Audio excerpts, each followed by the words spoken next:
Good morning.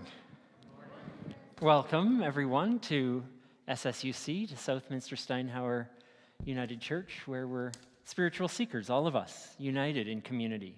Whether we're here in this room or joining us online, we welcome you and want to make sure that you know that you're part of our circle, just as you are, just as you have arrived to us today.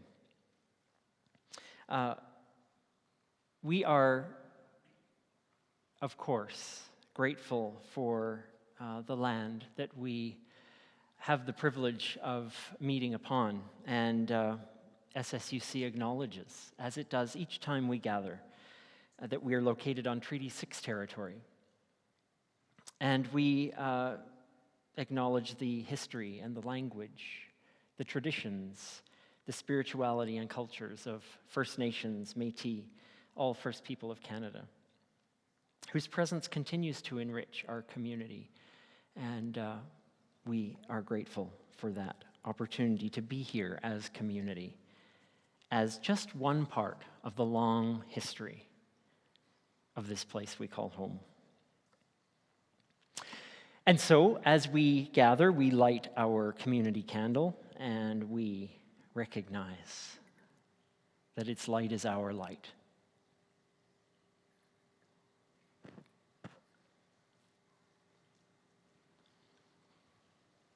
At any time when we gather, we can focus on our candle and be reminded that even if we're sitting right next to someone, or if we're at home alone, our candle reminds us that we are connected in intimate and beautiful, profound ways to all of humanity, to the special connections we are as a spiritual community, and to all those who work for peace and love and justice in the world. We have a wonderful opportunity to have a nature-based ministry within our community, to reach those of us who find our way here, but also to reach those who don't step inside of a church and who, for various reasons, perhaps cannot step inside of a church, and who find great meaning and spiritual wisdom from nature. Allison and Zoe work with those communities, a lot of young people, but not solely young people, a lot of LGBTQ2S+ people, but not only them. All of us who need the connection that we feel not only to each other, but to our land.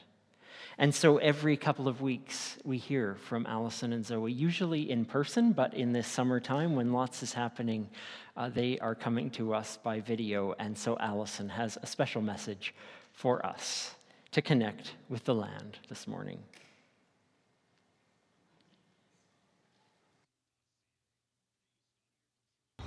Hello, everybody. I'm off on a canoe trip. That's why I'm not there with you today. But I'm thinking of you and thinking about the canoe trip. I thought I'd offer something about water today. So when I think about water and symbolism around water, my go-to is being in flow, moving with the current. But there's a lot of ways we can look at what water might mean to us. And today I'd like to offer imagining your body like water, which of course it is made of a lot of water, and seeing how that makes us feel. Seeing if it makes any shifts in how we feel today. So if you wish to join me in this,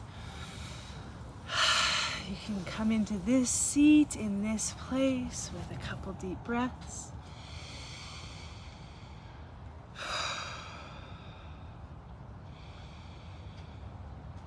And starting to imagine ourselves as water. So first we can try what I mentioned, imagining if we like the image of ourselves as a bubbling brook or a big flowing river. Maybe there's rapids, or maybe it's deep and wide and flowing strong from the mountains.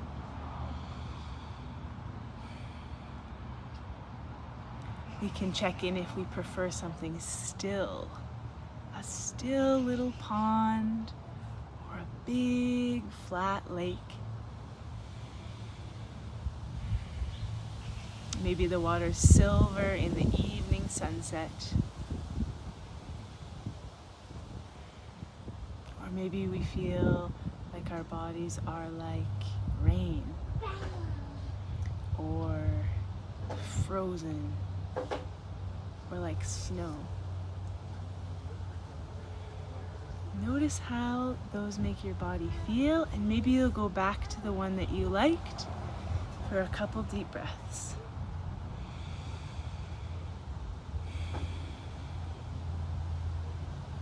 So sometimes it feels like we're in flow. Sometimes it feels like we want to be in place and nice and still. And both are wonderful ways to be.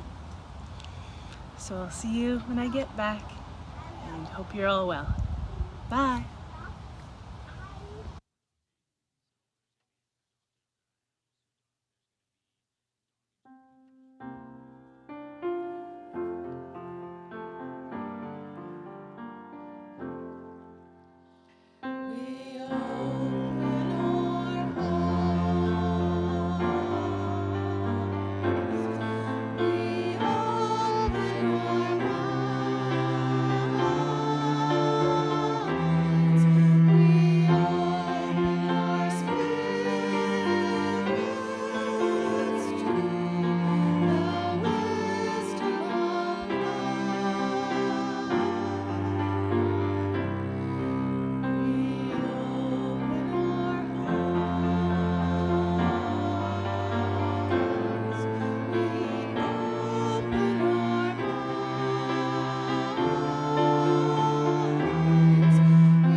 We're continuing our series on some nerdy wisdom in these last few weeks, and this is week 3. And this song we just sung is a clue to today's particular take on the wisdom we'll share. We are going to talk about thinking and being open, thinking openly.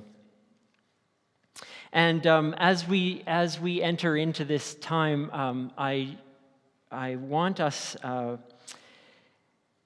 to practice at various stages of our morning, recognizing if we are even in our physical bodies, sitting or being with a stance of openness or closedness. I don't mean for us to get all self-conscious at every moment, but just check in with ourselves every now and then to see if when we're feeling a little uncomfortable, do we close ourselves off, or are we sitting with an open spirit? So in that invitation, I'm going to share a few other invitations with you as we get started. We just heard from Allison, and of course, there are some fall programs coming up, one of which I want to draw our attention to, and that is Forest Families. If you have a grandchild, if you have children and grandchildren, if you know of young people in your lives who are kind of in need of some connection with nature and with the out of doors, especially as perhaps school will be starting in September, and we want to kind of keep that connection to the land going. Forest Families is a wonderful thing. We define families in lots of different ways. So they don't have to be relatives. It doesn't have to be your children or your grandchildren. They could be friends. They could be kids' friends, grandkids' friends, whomever wants to come and participate. It is some adult time and some kids' time and real connection with each other and with the land. So I draw your attention to the website there, where you'll find all of those programs, but particularly Forest Families. Coming up in 2 Sundays on September the 11th, our annual Welcome Fest is back. After a 2-year hiatus, we're going to celebrate coming back together as community, having an all-ages time in the morning and some fun, celebratory food and festivities outside afterwards. So regardless of your age, come on September 11th and kind of feel like we're kicking off the community in a new way for the fall after being apart for a while.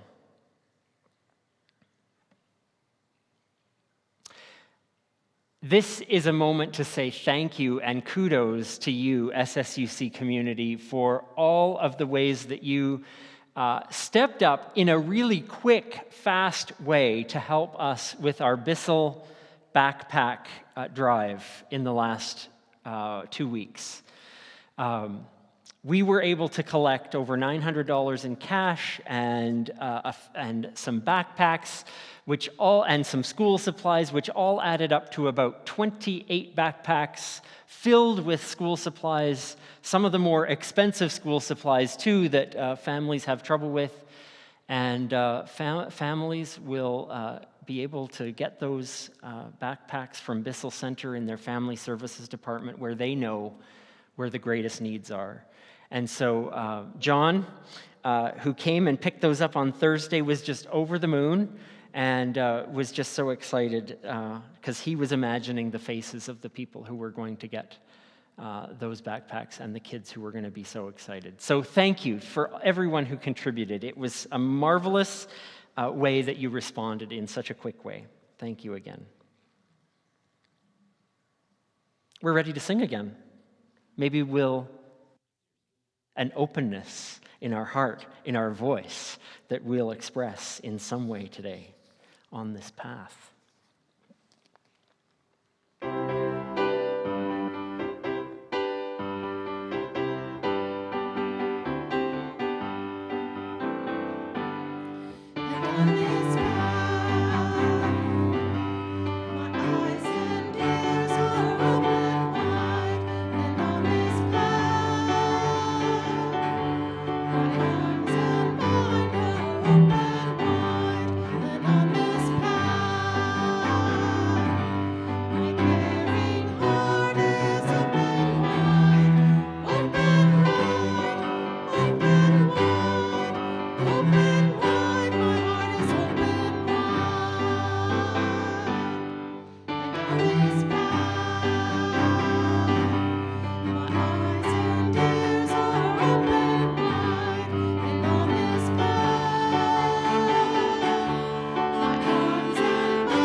I'll start today by telling us a little bit about one of my favorite movies. Maybe I've already done that, but not in this one anyway. It's one of those movies, maybe you all have them, that's kind of like I must watch this once a year kind of movies. And I'm sure it didn't hurt that I introduced this to my kids, and then they also like the movie, so we watch it together. It's a story of love and adventure about a beautiful princess. You're wondering what this is. It's called The Princess Bride. Yes, one of my favorite movies is A Fairy Tale. And it's about this farm girl, Buttercup, who is engaged to the odious Prince Humperdinck. And ultimately, she's kidnapped and held against her will in order to start a war between two nations. And it's up to Wesley, her childhood beau from the farm, who's now returned as the dread pirate Roberts, to save her.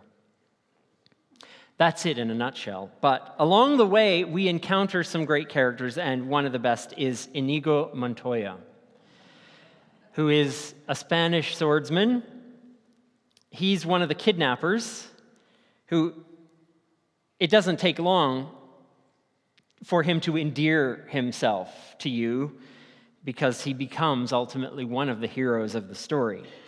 Inigo's boss, Fazzini, however, the kind of mastermind behind the kidnapping, keeps repeating a word over and over again. And finally, Inigo confronts him about his use of the word. And there's a few clips just of this happening that I want to show you, and you'll see what the word is momentarily here.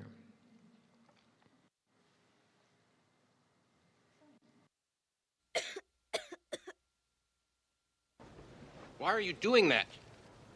Making sure nobody's follow us. That would be inconceivable. Despite what you think, you will be caught. And when you are, the prince will see you all hanged. You're sure nobody's follow us?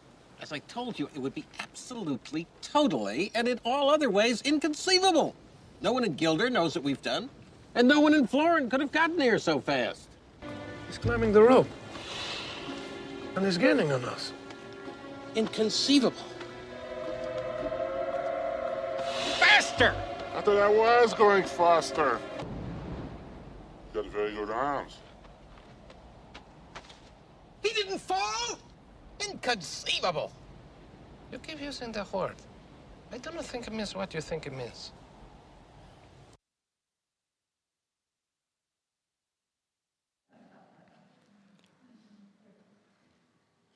Vizzini thought that the word inconceivable was a word he should use that described kind of his disbelief that any of his plans could possibly be thwarted. That he was such a smart and wise planner of an abduction that nothing could possibly go wrong. It was inconceivable that anything could get in the way. And I think Vizzini knows exactly what the word means. He's so egotistical and arrogant that he's determined to keep using that word, when really we learn fairly quickly that his plans are quite conceivably defeated.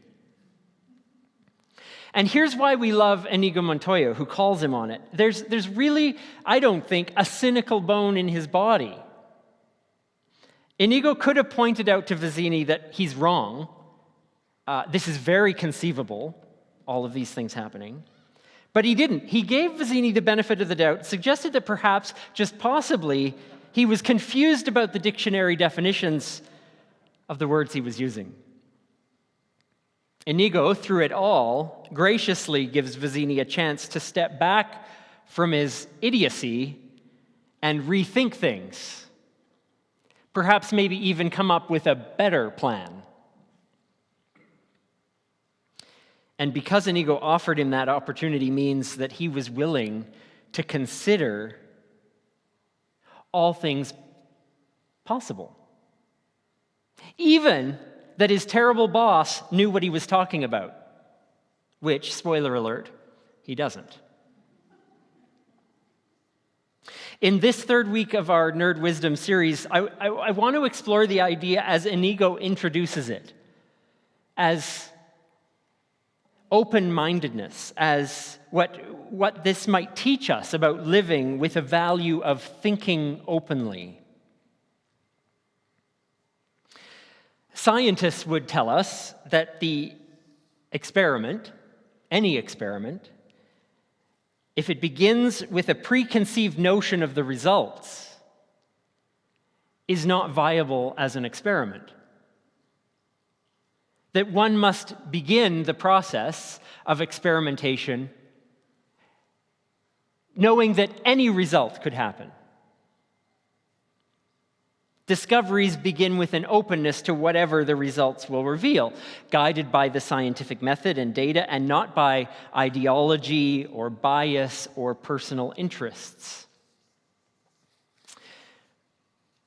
The sociologist Robert Merton captured this idea, and he said, "Science is driven by the imperatives of a few things. Disinterestedness means, I don't personally care what the results show. I will distance myself from any interest in what the results will be. Universalism, communalism, that we do this all together as a community, and organized skepticism. I'll make sure, I will double check. I will not quite believe it until I'm sure or till it's been repeated." Most and the best scientists strive to achieve these ideals in their training and practice. And yet, scientists are human. And everyone has bias. Everyone has privileges that sometimes blind us. Thomas Kuhn's book, The Structure of Scientific Revolutions, documents how this resistance to new thinking can happen, even among those who commit themselves to discovering new things, even within the scientific community. And he gives us a few examples, and I want to share a few examples of those because some of them we know about, some of them are just really quite amazing. Galileo. This is like primo example number one. Imprisoned by the church for promoting Copernicus's heretical but true theory that the earth circled the sun and not the other way around. God forbid, literally. And the church threw him in jail for it.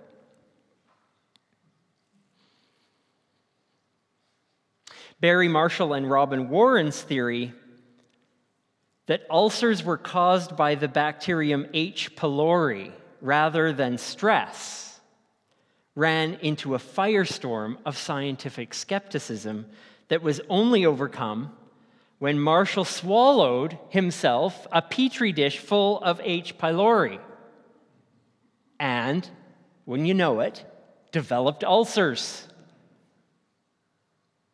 Marshall and Warren were awarded the Nobel Prize in 2005. But years and years after that discovery. Dr. Stanley Prusiner, who was awarded the Nobel Prize in 1977 for his discovery of prions, and I had to look up what prions were. I didn't know. It's a type of protein, I guess, that can cause disease in animals and humans by triggering normally healthy proteins in the brain to fold abnormally and thus cause brain damage. Dr. Stanley Prusiner suffered more than a decade of professional and personal attacks and scorn before his discovery was taken seriously by other scientists. None of us, in other words, are immune to being closed, to closed-mindedness, to not being open to some new idea or another, and for various reasons, because we're committed to this or because there's a financial gain at stake if things remain status quo, or whatever. One more quote for you. Max Planck, a Nobel Prize-winning quantum physicist, offers this quote: "A scientific truth does not triumph by convincing its opponents and making them see the light, but more often because its opponents eventually die. And a new generation grows up more familiar with the idea."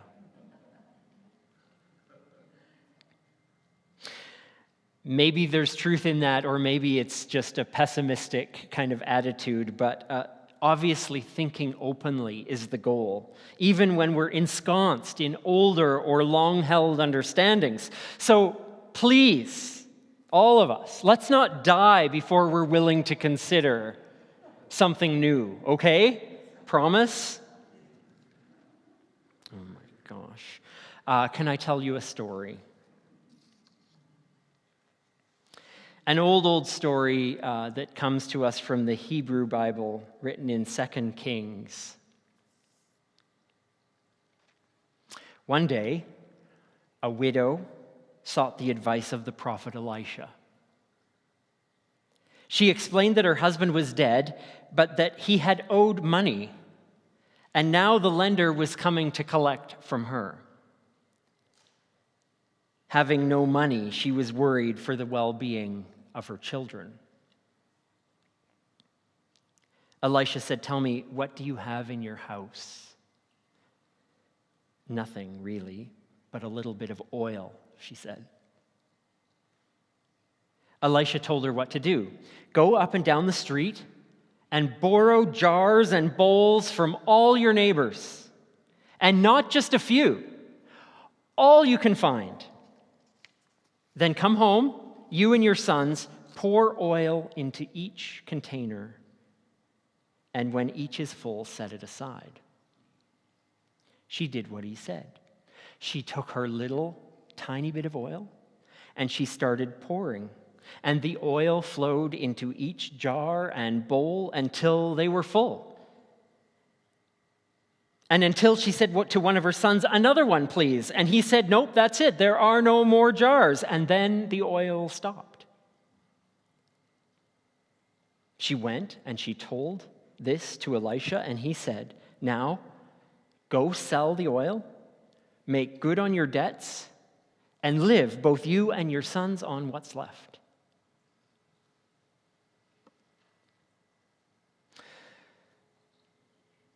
A miracle, right?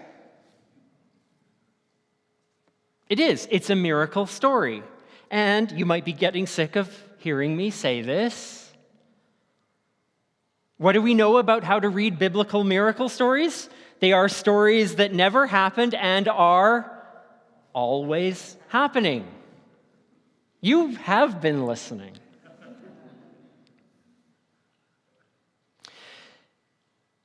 And with any miracle story, we're not focusing on the how of the story, we're focusing on the so what. As long as the widow has empty jars, the oil flows. This is the root of the story, right? As long as there's empty jars, the oil will flow. These borrowed jars represent this woman's capacity to receive.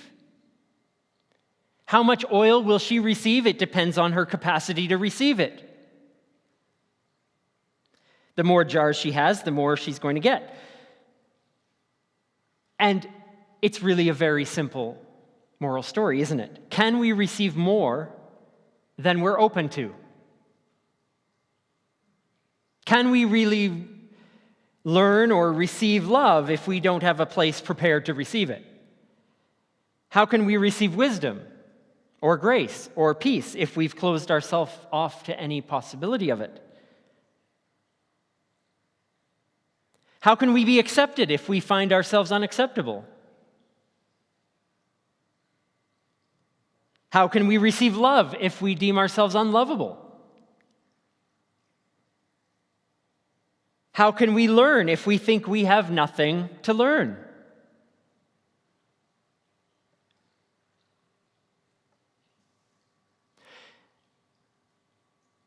These are the empty vessels that dwell within us all.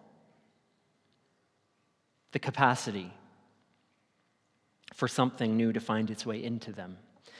Sometimes doing what we need to do, doing what we can do, comes naturally to us. And other times, being able to receive these things is really hard. To receive love when we're angry. To receive new wisdom or knowledge when we thought for so long one way and about things in a certain way. And it's at those times we need to borrow our neighbor's strength or advice or openness or optimism, just as we would go and borrow an empty jar. Regardless, unless we open ourselves in good faith, there's no chance that anything, but hopefully goodness, can fill it. And I guess we need to look to see what's filling our jars so full that there's no room for anything more.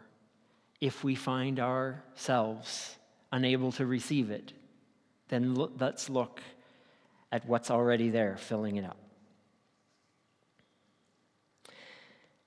There's another text that underlines this point, and it just talks about the reciprocal nature of life.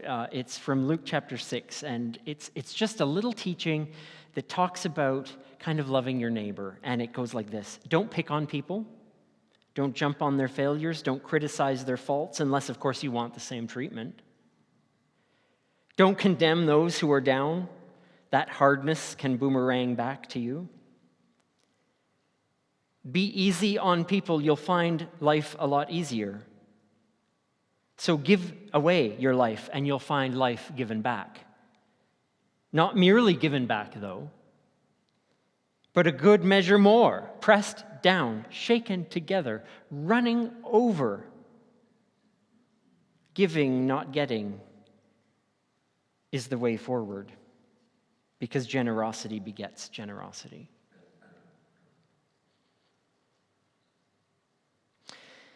An open mind, open to ideas, experiences, people, the world, to that something more, is an ability to empty ourselves in a way.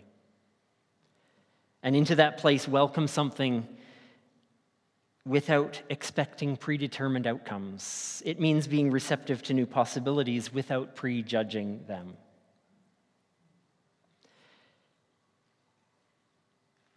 So if we're going to become the science nerds we need to be, we have to ask the questions of ourselves and be vigilant in doing it.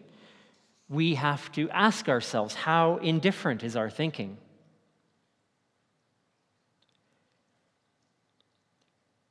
Do we have a whatever attitude that keeps us in the rut of current methods and ideas and actions because maybe we feel it doesn't matter? Whatever. How indecisive is our thinking? Muddling forever over our lists or our pros and our cons as we fall into an endless dreaming loop. How rigid is our thinking? Have we armored ourselves against being disappointed by containing our interactions and conversations to the ones we know the outcomes of? I won't do this because I'm scared of what might happen. How difficult is it to have a conversation about a topic that might have disagreements with family or friends? How available are we to others? How interested are we in people? How flexible are we? Do we think we already know how things are going to turn out, or are we willing to try something new not knowing the outcome? And we need help with all of these questions. All of us do. Sometimes from borrowing some of that openness from a friend, and sometimes by using some cues to help us on our journey into openness. And so how about this as a way to close? 3 cues that we might use just every day to help remind us about our openness. When I open a window, could that be my cue to open my mind to new ideas and experiences, or open my heart to someone who needs a soft heart? When I hold an empty cup after I'm finished my morning coffee or tea or juice, when I hold it empty, could I be reminded to remain open and receptive for the rest of the day.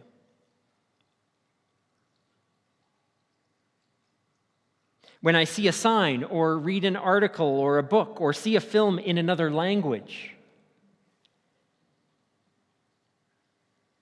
can I commit to being open to the messages coming to me from other cultures and other people that I didn't expect?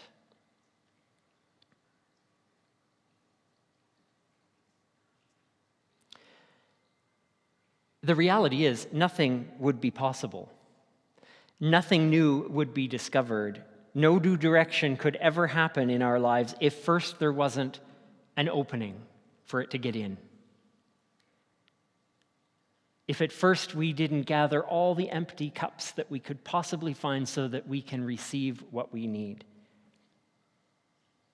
New information, new emotion, new thoughts, new ideas.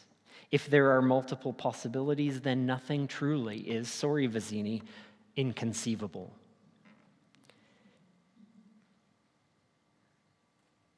May we open to the conceivable of every day and in ways yet to be discovered. May it be so.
Can we speak words together that invite us to strengthen our intentions to live into this day and into this week in new ways? We'll speak these words together. As we breathe deeply of this moment, we place ourselves in a stance of openness, body, mind, heart, attitude. Might we be a living, breathing invitation for others to be loved, embraced, and noticed. May we have vision beyond our seeing, love with fewer conditions, and be present with and for each other.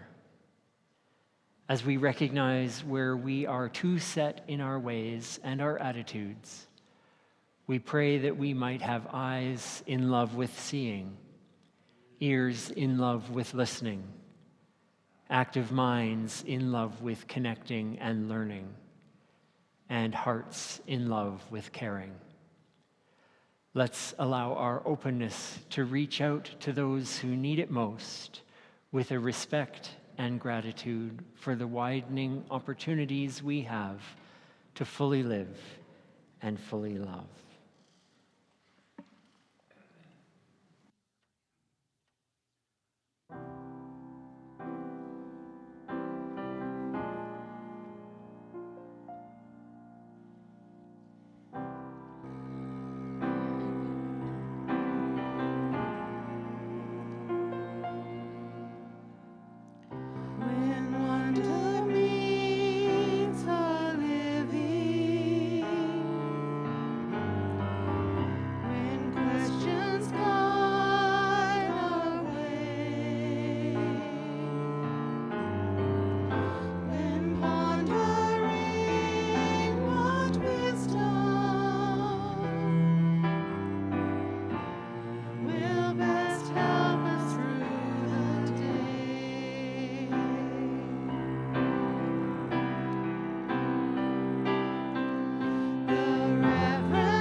When we extinguish this light, we change it into a different form. And that has meaning to us because we take what we experience with each other and we change it into all of the different forms in the ways we live out this day and this week. And so, as we change this light, may we be open to the changes before us, to the ideas before us, to the wonder of what role we might play.